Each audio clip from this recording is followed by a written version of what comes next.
जिस gear box की यह गियर शाफ्ट आप देख रहे हैं, टूटने से पहले बिल्कुल सही हालत में थी, लेकिन अब इसकी हालत इतनी खराब हो चुकी है कि ज्यादातर लोग इसे कबाड़ समझकर फेंक देते। मगर पेशावर के उस्ताद रहीम के लिए यह कोई बड़ी बात नहीं थी। उनका दावा था कि वे इसे फिर से पहले जैसा बना सकते हैं। बेशक इस पूरे काम का सबसे बड़ा सहारा था उनकी भरोसेमंद लेथ मशीन। सबसे पहले उस्ताद रहीम ने टूटी हुई जगह की लंबाई और नुकसान का सटीक माप लिया।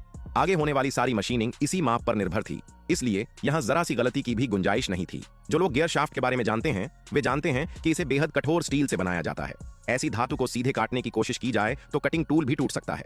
इसलिए माप लेने के बाद उन्होंने धातु को तेज गर्मी देकर नरम किया। जैसे ही स्टील पर्याप्त नरम हुआ, उन्होंने दोनों टूटे हुए सिरों को मशीनिंग करके बिल्कुल समतल और बराबर बना दिया। लेकिन इससे एक नई समस्या पैदा हो गई। दोनों सिरों को समतल करने के बाद पूरी शाफ्ट की कुल लंबाई कम हो गई थी। अगर केवल दोनों हिस्सों को जोड़ दिया जाता तो भारी टॉर्क पड़ते ही यह फिर से टूट सकती थी। यही वजह थी कि उस्ताद रहीम ने केवल सतह समतल करने पर भरोसा नहीं किया। उन्होंने दोनों सिरों के अंदर छेद बनाकर विशेष स्टेप टाइप संरचना तैयार की, ताकि जोड़ने वाला हिस्सा मजबूती से लॉक हो सके। हर चरण में वे बार बार माप की जांच करते रहे और तभी अगले काम की ओर बढ़े। एक तरफ का काम पूरा होने के बाद उन्होंने दूसरी तरफ काम शुरू किया। यह हिस्सा और भी ज्यादा कठिन था, क्योंकि गियर शाफ्ट संचालन के दौरान बहुत अधिक घुमावदार बल सहती है। अगर जोड़ कमजोर रहा तो कुछ ही समय में दोबारा टूटना तय था। इसलिए इस बार उन्होंने अलग तरीका अपनाया। उन्होंने एक तरफ आंतरिक थ्रेड काटे और दूसरी तरफ स्टेप संरचना बनाई।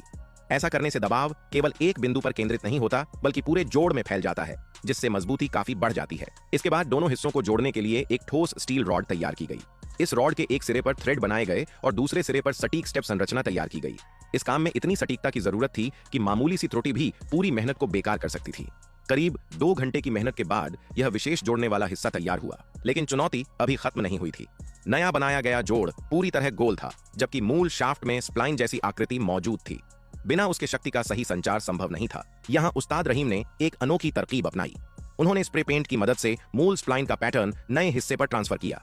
इससे उन्हें बिना किसी विशेष मोल्ड के सटीक आकृति का निशान मिल गया। फिर उन निशानों के अनुसार बेहद सावधानी से ड्रिलिंग की गई। अगर छेदों की स्थिति थोड़ी भी गलत होती तो पूरा जोड़ बेकार हो सकता था। सभी हिस्सों के तैयार होने के बाद असेंबली शुरू हुई। पहले पतले स्टील पिन लगाकर हिस्सों को सही स्थिति में लॉक किया गया। फिर थ्रेड कसकर पूरे जोड़ को मजबूती से फिक्स कर दिया गया। अब भी बीच का हिस्सा केवल एक साधारण रॉड जैसा दिखाई दे रहा था। असली काम तो अब शुरू हुआ। लेथ मशीन की मदद से अतिरिक्त धातु को धीरे धीरे हटाया गया और अंदर छिपी स्प्लाइन आकृति उभर कर सामने आने लगी। जब पूरा आकार तैयार हो गया, तब वेल्डिंग और मजबूती बढ़ाने का काम किया गया। इस तरह दोहरी सुरक्षा वाली संरचना तैयार हुई, जो भारी भार और टॉर्क को बेहतर ढंग से संभाल सके। वेल्डिंग पूरी होने के बाद भी काम खत्म नहीं हुआ।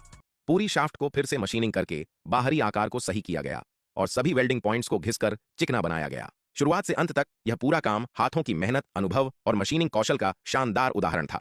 जो गियर शाफ्ट सामान्यतः पिघलाकर दोबारा बनाई जाती, उसे उस्ताद रहीम ने दोबारा उपयोग के योग्य बना दिया।